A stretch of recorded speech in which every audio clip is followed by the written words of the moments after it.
Hola, buen día ingeniero Vargas y compañeros. Somos el grupo número 6 y en esta ocasión les hablaremos del método de Sorensen para la determinación de proteínas, enfocándonos en el procedimiento de laboratorio para determinar proteínas en la leche.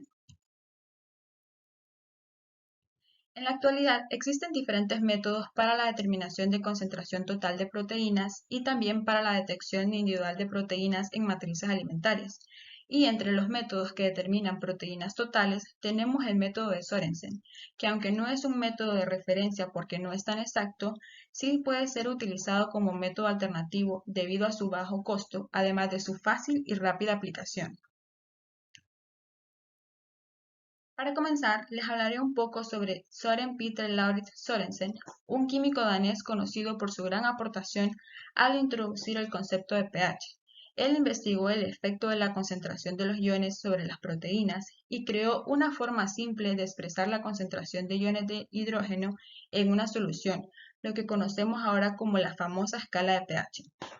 Sørensen también estudió las proteínas, los aminoácidos y la incidencia de la acidez en el funcionamiento de las enzimas de la fermentación. Él es el autor del método de Sørensen, también conocido como titulación formólica o titulación con formol, que de forma general es una técnica de titulación ácido-base de aminoácidos con hidróxido de sodio en presencia de formaldehído. Con respecto al fundamento, este método sirve para determinar nitrógeno amínico en muestras líquidas o extractos. Su finalidad es determinar la concentración de grupos aminos libres de aminoácidos, péptidos y proteínas. Como podemos observar en la imagen, se basa en la reacción del grupo amino de los aminoácidos con formaldehído, formando un grupo metilamino.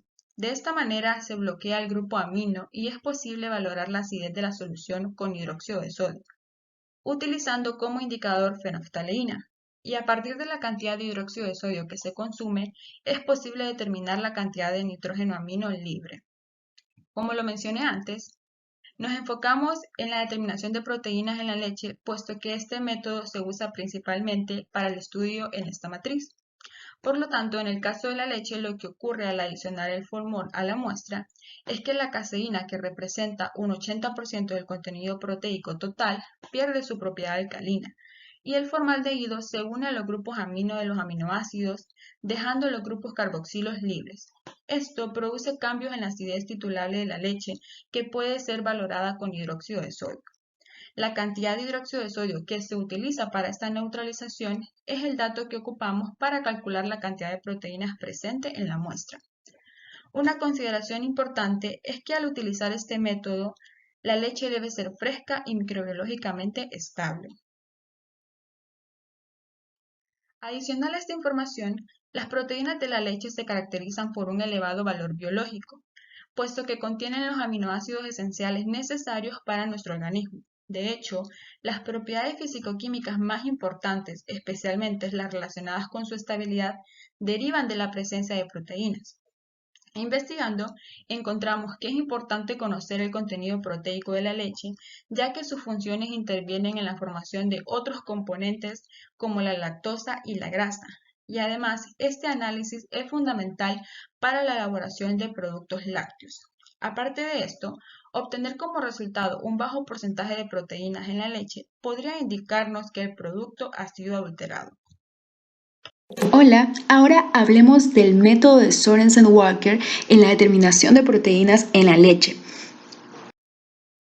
Vemos con el equipo de titulación que se necesita para poder realizar este método.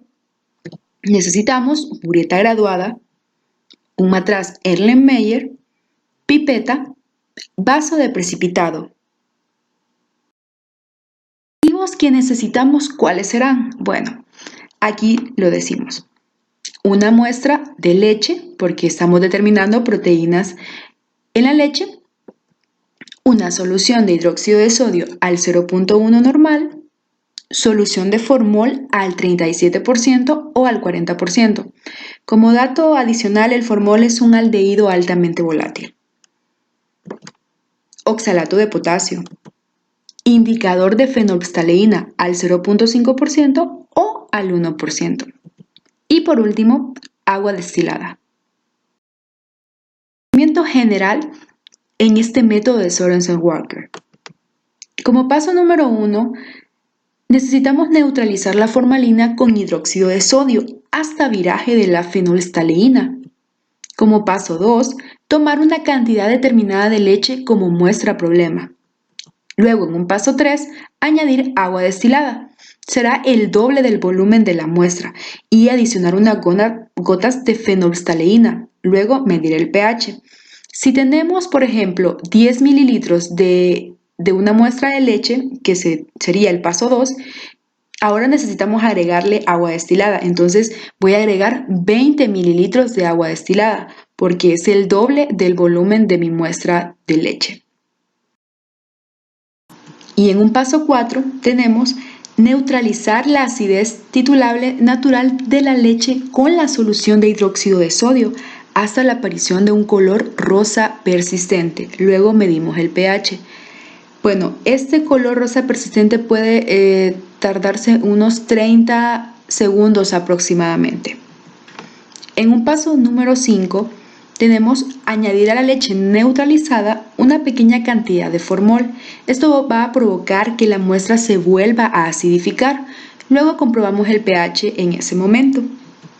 En un paso número 6 añadimos fenolftaleína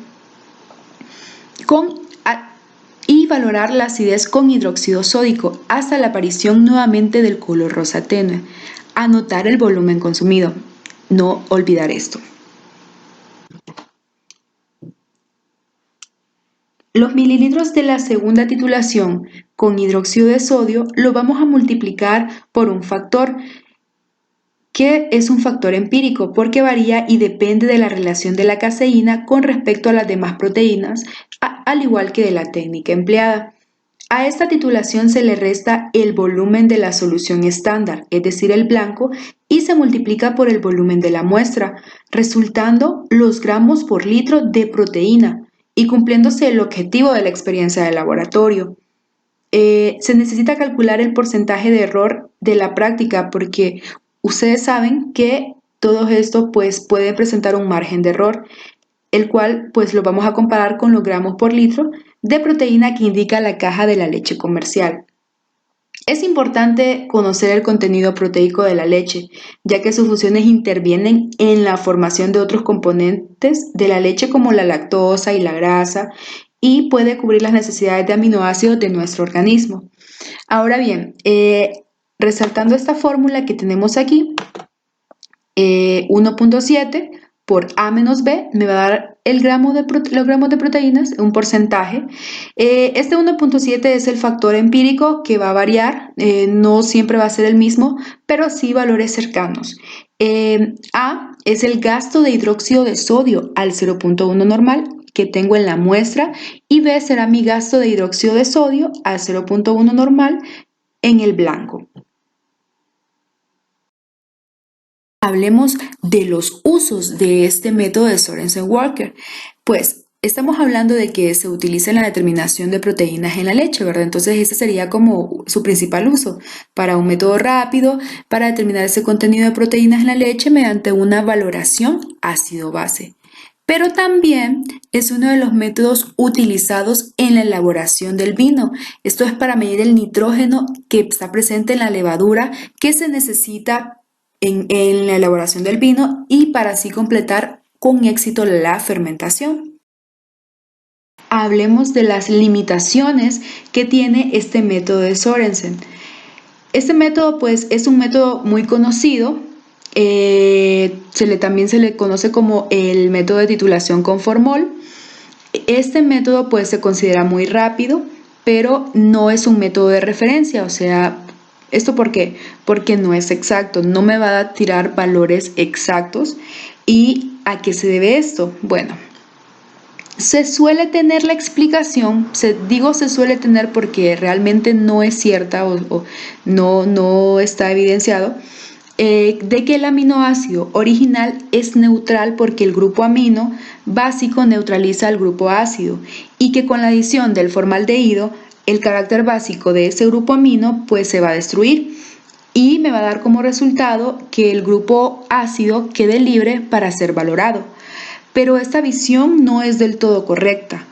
ya que los grupos carboxilo en los aminoácidos generalmente se neutralizan completamente en un pH de 11.75 y después de la adición del formaldehído, la neutralización se completa aproximadamente en un pH de 8.7. Tanto por esta elevación del punto final como por la magnitud de los valores del pH que resultan después de la adición de varias cantidades del álcali a las mezclas de aminoácido formalina, se concluye que el método de titulación de Sorensen-Walker depende de la formación de metileno amino derivados de ácidos que contienen constantes de disociación 1000 veces mayores que las constantes de los aminoácidos de los que se derivan. Y es de esperar que los aminoácidos mostrarán en la titulación con formol un desplazamiento correspondiente de los puntos finales. Entonces, esas son algunas de las limitaciones por lo que este método no es exacto y no es tan utilizado por esa razón. Muchas gracias y esto ha sido toda nuestra exposición. Y aquí están las referencias utilizadas para nuestra investigación.